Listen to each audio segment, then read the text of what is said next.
صحیح. تو آپ اس سے اندازہ کر سکتے ہیں کہ مسیح یسوع خدا باپ پیدائش میں منظوم کلام کرتا ہے. پھر اس کے بعد اگر آپ 10 احکام کا مطالعہ کریں تو وہ منظوم کلام ہے. یہ الگ بات ہے کہ ہمارے پاس اردو میں وہ موجود ہے اور اس کو بھی کسی نہ کسی جگہ استعمال کیا گیا ہے. ٹھیک. ہمارے دور کے آج کے لوگ جو ہے وہ سمجھتے ہیں کہ جی اردو زبان جو ہے وہ اس وقت تکمیل شدہ ہے. میں نہیں مانتا. میں یہ مانتا ہوں کہ کوئی بھی زبان یا تو معدوم ہو جاتی ہے تو یا پھر اس کا ارتقاء جاری رہتا ہے. صحیح. اب اردو ادب میں 2 مکتب فکر ہے. ایک تو مکتب دہلوی ہے اور ایک مکتب لکھنوی ہے. ٹھیک. لکھنوی مکتب جو ہے اس میں یہ ہے کہ آپ جس سے پیار کرتے ہیں، جو آپ کی محبوبہ ہے یا محبوب ہے، آپ اس کے اگر بدنامی کا سبب بنتے ہیں کسی اشارے، کنایا، تشبیہ، استعارہ سے، تو اس کا مطلب یہ ہے کہ آپ اچھے انسان یا محب نہیں. جیسے کہ دور بیٹھا غبارِ میر اس سے عشق میں یہ ادب نہیں آتا. یہ لکھنوی ہے. یعنی مطلب یہ ہے کہ میر جس سے پیار کرتا ہے اس کو اس نے صرف اس لیے کہ وہ اس کی محبت سے بدنام نہ ہو جائے مر گیا، اڑا، اس کی راکھ اڑی، خاک بھی جا کے اس کے اپنا گھر سے باہر بیٹھ گئی یا چوبارے پہ بیٹھ گئی، دیکھ سکے لیکن دنیا بدنام نہ کر سکے. جب اس کے بعد شامل اور دوسرے انبیاء جو ہیں وہ خطاب کرتے ہیں، اگر آپ اس کو پڑھیں تو وہ ایک آزاد نظم ہے اور اتنی خوبصورت نظمیں ہیں. جیسے یرمیہ کہتا ہے کہ وہ بستی جس میں پہلے راست بازی بستی تھی اب اس میں ناراست بستے ہیں. اب لفظ بستی کو اس نے اس طرح سے استعمال کیا ہے کہ یہ اردو کی انتہائی مختلف ایک صنف ہے جس کو کہ بائبل میں یرمیہ نے اور دیگر لوگوں نے استعمال کیا ہے. میں اپنے محبوب کے لیے ایک گیت گاؤں گا، میرے محبوب کا گیت. یہ وہ صنف ہے. مطلب جیسے اب میر کہتا ہے کہ یہ داغ ہے وہ داغ صنم جس داغ نے دل داغ دیا. تو لٹریچر جو ہے، ادب جو ہے، وہ میری نظر میں میرے استاد نے مجھے سکھایا ہے کہ ادب وہ لونڈی ہے جس کے وسیلے ہم الہام تک پہنچتے ہیں یا بائبل کی سچائیوں کو جانتے ہیں.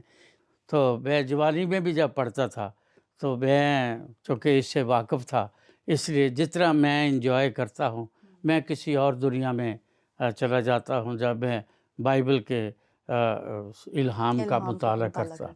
اگر آپ بائبل کا مطالعہ کرنا چاہتے ہیں اور ان حقیقتوں کو جاننا چاہتے ہیں جو خدا انسان کے ذہن تک، دل تک، ایمان، اعتقاد تک پہنچانا چاہتا ہے تو آپ کو ادب سے واقف ہونا پڑے گا. بالکل یہ ضرورت ہے آپ کی. ہاں جی. بہت شکریہ سر، آپ کا بہت ہی خوبصورتی سے آپ نے ادب کو بیان کیا. پروگرام کو آگے بڑھاتے ہوئے میں ایک اور کوشچن آپ سے یہ کرنا چاہتی ہوں، کیا بائبلی ادب اتنا معیاری ہے کہ یہ یونیورسٹی وغیرہ میں پڑھایا جائے؟ بہت خوبصورت بات کہی آپ نے. میں نے پہلے آپ کو بتایا جی کہ جو بائبل سیکھنا، پڑھنا، جاننا چاہتا ہے، جی یا ان ادر ورڈز یہ کہہ لیں کہ جو الہام کو جاننا اس کے صحیح معنوی اعتبار سے، روحانی اعتبار سے سیکھنا چاہتا ہے، وہ ادب کو کا مطالعہ کرے. بالکل. اور بائبل کو تو پڑھنے کے لیے میں سمجھتا ہوں کہ آپ کو لٹریچر کا، ادب کا مطالعہ کرنا بہت ضروری ہے، کیونکہ ساری اصناف بائبل مقدس میں موجود ہیں. بالکل. اور دنیا ہمارے اردو کے جو بڑے بڑے شاعر یا ادیب یا ناول نگار یا افسانہ نگار ہوئے ہیں وہ اس بات کا اقرار کرتے ہیں. حالانکہ انہوں نے اس طرح سے بائبل نہیں پڑھی جس طرح سے میں نے سیمنری میں پڑھی. لیکن اب مولانا محمد حسین آزاد صاحب تحریک پاکستان کے ون آف دا ہیروز ہیں. انہوں نے ایک کتاب لکھی ہے، اس کتاب کا نام ہے کتاب حیات. اس کتاب حیات میں انہوں نے اشفتہ سے، مصفی سے، میر سے، ان لوگوں سے شروع کر کے تو اپنے دور کے لوگوں تک انہوں نے اس بات کو اس میں لکھا ہے، اور ان سب کی چھوٹی چھوٹی سوانح عمری بیان کی ہے۔ اس سوانح عمری میں جو خوبصورت بات میں بتانا چاہتا ہوں وہ یہ ہے کہ مصفی ہے، اشفتہ ہے، میر ہے، غالب ہے، کوئی بھی ہے، جی وہ اس بات کا اقرار ضرور کرتا ہے کہ میری شاعری کی جو بنیاد ہے وہ بائبل مقدس ہے، یا میں نے بائبل کے ادب کے تتبع میں شاعری کی ہے۔ اب مرزا غالب پیدائش کی پہلی کتاب کی پہلی آیت کو بیان کرتے ہیں، کچھ نہ تھا تو خدا تھا، خدا تھا، بالکل کچھ نہ ہوتا تو خدا ہوتا، ڈبویا مجھ کو ہونے نے، نہ ہوتا میں تو کیا ہوتا، یعنی خدا نے کہا ہو جا، ہو جا، اور ہو گیا۔ بالکل عربی میں اس کو کہتے ہیں کن، کن کی جمع ہے کائنات، ٹھیک، کائنات کی جمع در جمع ہے تکوین، اسی لیے پیدائش کی کتاب کو رومن کیتھولک بائبل میں تکوین لکھا گیا ہے، کیونکہ جب ہم کائنات کہتے ہیں تو وہ کن کے صحیح معنی نہیں دیتا۔ جی تو خدا نے کہا کن، کن جو ہے اگر آپ سر کا مطالعہ کریں تو سر میں جو سرگم ہے، سرگم جو ہے اس کو ایک لفظ کن میں بیان کیا گیا ہے، اور آپ کو دنیا میں کوئی شخص یہ نہیں بتائے گا کہ جی سرگم کا ایجاد کرنے والا کون ہے۔ ویسے سارے گاتے ہیں، سارے گا ما پا دھا نی سا، سب کو پتہ ہے، لیکن کس نے ایجاد کی کسی کو نہیں پتہ۔ مجھے ایک دفعہ ایک اسٹوڈنٹ نے کہا جی یہ امیر خسرو نے کی، میں نے کہا بالکل غلط، امیر خسرو تو ابھی چند سال پہلے کی بات ہے، ہاں جی یہ تو داؤد کے دور سے ہے، دبورہ کے دور، دبورہ نے گیت لکھا، ہاں جی اس سے پہلے موسیٰ نے گیت لکھا جو بائبل میں ہے 90 زبور، جی 70 برے تک، 80 برے تک، ہاں جی تو یہ صرف جو ہے یہ تو شروع سے موجود ہے۔ اگر آپ بائبل کو پڑھنا چاہتے ہیں تو میں کہوں گا کہ سیمنریز میں، یونیورسٹیز میں، کالجز میں، چرچز میں انتظام کیا جائے ایسے لوگوں کا جو چلو باقی زبانوں کو چھوڑے، جو اردو ادب سے مکمل طور پر نہ صحیح بہرحال واقفیت رکھتے ہوں، بالکل تاکہ ہم بائبل کو صحیح طریقے سے سمجھ سکیں۔ صحیح، اب آج لوگ داؤد کہتے ہیں، ہاں جی داؤد کا مطلب کیا ہے؟ پیارا۔ پیارا، اب اس کے لیے ضروری نہیں ہے کہ ہم انگلش میں ڈیوڈ کہیں، ہم عبرانی میں ودود بھی تو کہہ سکتے ہیں، بالکل تو ودود خدا کی صفت بھی ہے کہ وہ ودود ہے۔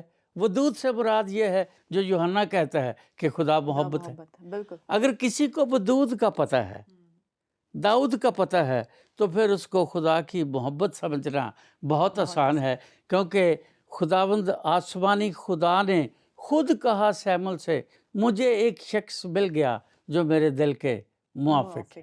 بالکل بے شک وہ کمزور انسان ہے، جی جی لیکن انسان ہونے کے ناطے بھی وہ خدا کے دل کے موافق یا اس کے دل کی محبت کا ایک اساس ہے، ایک بنیاد ہے۔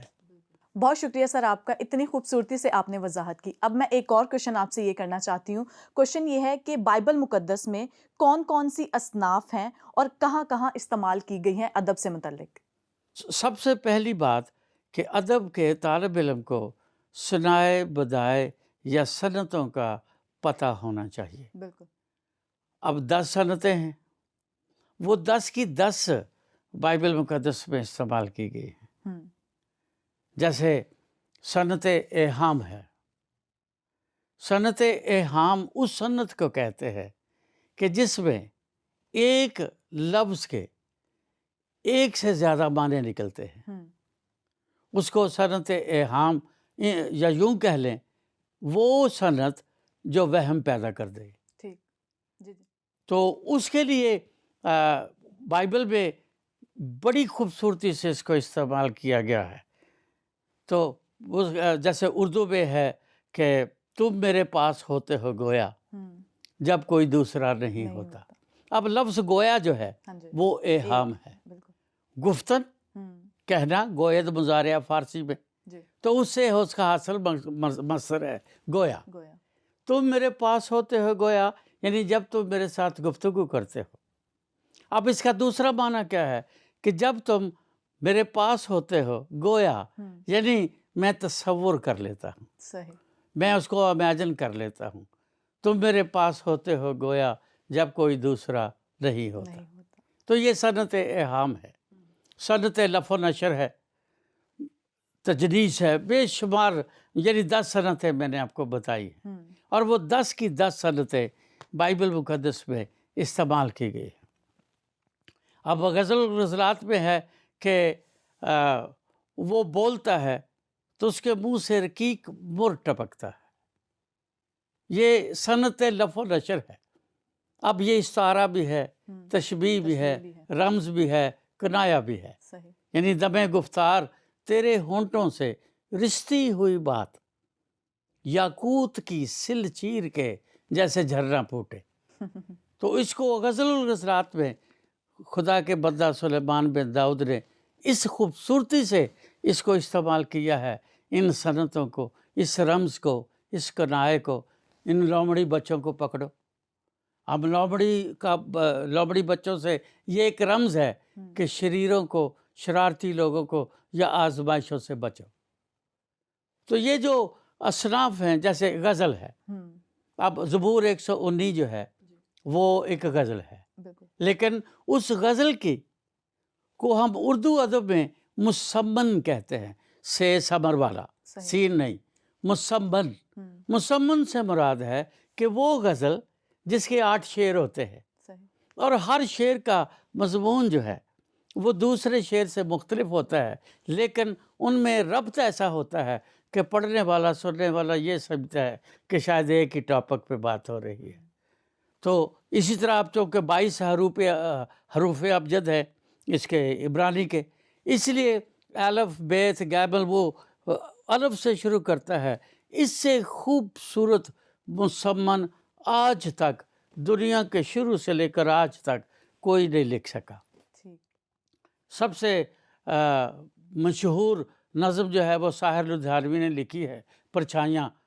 وہ بھی اس کے مقابلے میں کوئی حیثیت نہیں رکھتی، کیونکہ میں نے زبور 119 کا بھی مطالعہ کیا ہے، اور پرچھائیاں تو خیر میں نے بہت دفعہ پڑھی ہے. تو اس طرح سے یہ جو اصناف ہیں وہ بائبل مقدس میں استعمال کیا گیا ہے. اب جیسے یہ ہے کہ غزل الغزلات شروع ایسے ہوتی ہے کہ وہ مجھے اپنے منہ کے چوموں سے چومیں. اب جب اس کو نوجوان لوگ پڑھتے ہیں جو خدا کے الہام کو، اس کے ادب کو، اصناف کو نہیں جانتے، وہ اس سے بے بہرا ہو جاتے ہیں یا بے راہ راو ہو جاتے ہیں یا اس کے غلط مطلب نکالتے ہیں. بیسیکلی وہ جو خاتون یہ بات کر رہی ہے وہ یاد کر رہی ہے جب عیساؤ اور یعقوب جدا ہو گئے اور دوبارہ ملے تو اس نے اپنے بھائی یعقوب کو چوما. یہ لفظ وہاں لکھا ہے، عبرانی زبان میں وہاں لکھا ہے، اور غزل الغزلات کی خاتون جو ہے وہ اس لفظ کو یہاں استعمال کرتی ہے. مطلب کہ میں عشقی بیمار ہوں، میں جدا ہو گئی، میں اس سے علیحدہ ہو گئی، ہم ایک دوسرے سے ہمیں تفاوت آ گئی، ہم میں رقابت آ گئی، ہم میں یہ ہو گیا، ہم میں وہ ہو گیا، پر میں اس کی ہوں اور میں چاہتی ہوں کہ جب میں جاؤں تو مجھے چومے سے مراد یہ ہے میری توبہ کو قبول کرے. مصر بیٹا بھی جب واپس آیا تو بائبل بتاتی ہے 15ویں باب میں لوکا کی انجیل میں کہ اس کے باپ نے اسے چوما. اس کا مطلب اب جس کو اس صنف کا نہیں پتا وہ تو غلط مانے لے گا، وہ تو غلط مانے لے گا. پولوس کہتا ہے کہ خلوے کے گھر والوں کو میرا سلام کہو، فلاں کو پاک بوسہ دو. وہاں بھی یہی لفظ ہے، کیونکہ وہ تائب لوگ ہیں جو توبہ کرتے ہیں. جب وہ توبہ کر کے آسمانی باپ کے پاس آتے ہیں تو پھر آسمانی باپ لکھا ہے آسمان پر فرشتے بھی خوشی کرتے ہیں ایک توبہ کرنے والے کے باعث. تو وہی لفظ ہے جو وہاں استعمال کیا گیا ہے، اور یہ وہ صنف ہے یا وہ صنف ہے، وہ صنعت ہے، یعنی لف و نشر جسے ہم کہتے ہیں کہ نظر بھی آ رہی ہے، ظاہر میں کچھ ہے، باطن میں کچھ ہے. مقدسہ مریم نے کہا میں خداوند کی بندی ہوں، میرے لیے تیرے قول کے موافق ہو. اس نے قول کو یہاں جب استعمال کیا تو بیسیکلی اس نے کہا میرے لیے تیرے کلمے کے موافق ہو. بالکل. اور چوتھی آیت میں کہتا ہے سب چیزیں اس کے وسیلے پیدا ہوئیں، یعنی کون کے وسیلے سے. بالکل. اور وہ کون مقدسہ مریم کی کوکھ میں آیا اور وہ بیٹا پیدا ہوا، اور بیٹے کا مطلب بھی ہے نکلا ہوا، ہاں جی. بنا ہوا نہیں. جی. تو اس میں برائی کیا ہے؟ لوگ اس لیے انڈرسٹینڈ نہیں کر پاتے یا اس کو صحیح نہیں سمجھتے یا تجسم الہی پر سوال کرتے ہیں، کیونکہ وہ ان بھید کی باتوں کو جانتے نہیں ہیں. اور یہ بھید کی باتیں میری نظر میں کسی بھی خاتم کے لیے ضروری ہے کہ وہ لٹریچر کو جانے. بالکل. آپ نے قرۃ العین حیدر کا نام سنا ہوگا، جو ہماری پاکستانی تھی لیکن پھر وہ ان کو ملک بدر کر دیا گیا، وہ ہندوستان میں ہیں. ہاں جی. تو وہ ان کا جو سب سے مشہور جس سے وہ قرۃ العین حیدر بنی وہ ہے آگ کا دریا، ان کا ناول.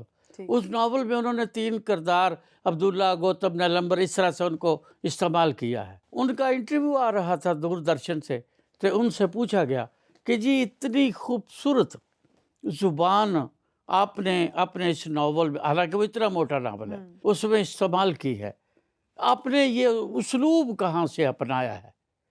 تو انہوں نے کہا جی میں نے مقدس متی رسول کی انجیل کا مطالعہ کیا، تو جب میں نے مبارک بادیوں کو اردو زبان میں پڑھا تو مجھے لگا کہ اس سے اچھا استعارہ تو ہو ہی نہیں سکتا. مبارک ہے وہ جو دل کے غریب ہے، کیونکہ آسمان کی بادشاہی انہی کی ہے، جو صلح کراتے ہیں وہ خدا کے بیٹے. کہنے لگی میں نے اس زبان کو اس آگ کے دریا میں اپنے اسلوب کے طور پر اپنایا، اور جب میں نے اپنایا تو پھر دیکھ لے آج اس ناول کی کیا حیثیت ہے. حالانکہ سیتا مریم دوسرے بہت سارے ناول انہوں نے لکھے، وہ سب میں نے پڑھے ہوئے ہیں، لیکن اس میں انہوں نے اقرار کیا. ایک دفعہ کی بات ہے، میں اس وقت سیمنری اسٹوڈنٹ تھا، میری پروین شاکر صاحبہ سے ملاقات ہوئی ایک محفل میں.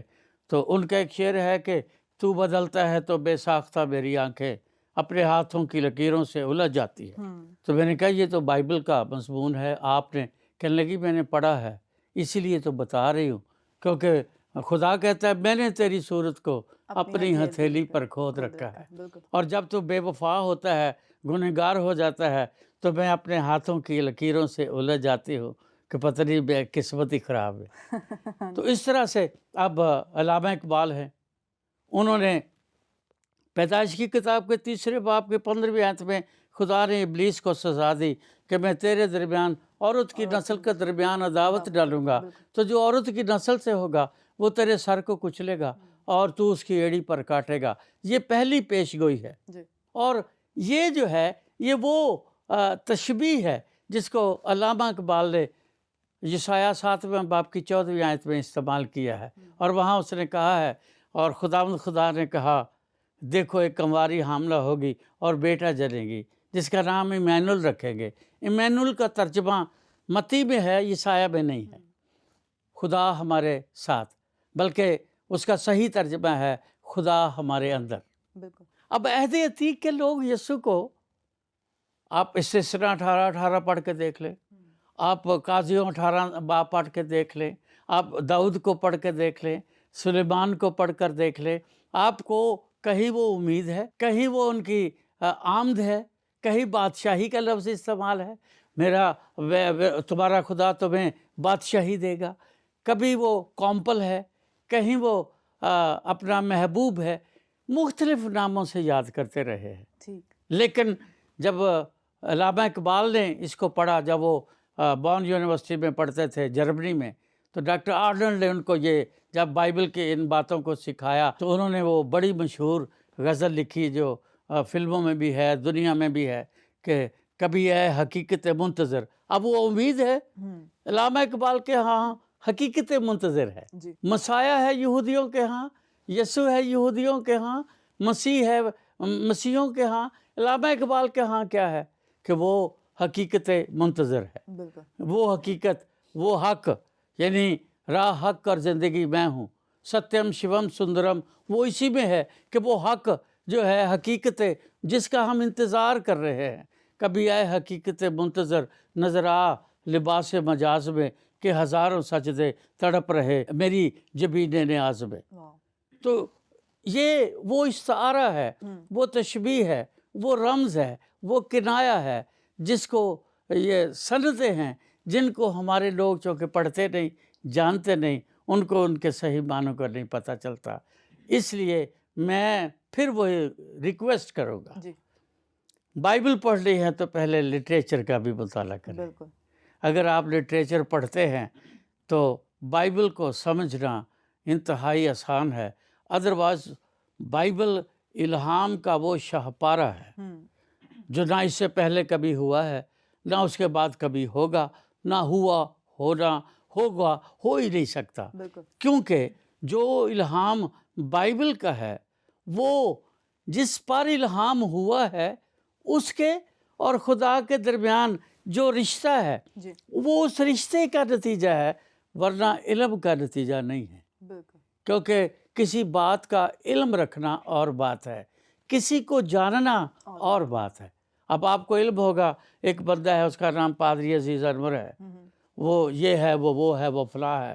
ہاں، آپ تو نہیں مجھے جانتے، میرا علم رکھتے ہیں نا. جی بہت سارے کراچی میں، ملک سے باہر جانتے ہیں جی یہ عزیز انور ہے، پر میں کیا ہوں وہ یا میری ماں جانتی ہے، یا میری بیوی جانتی ہے، یا میرے بچے جانتے ہیں.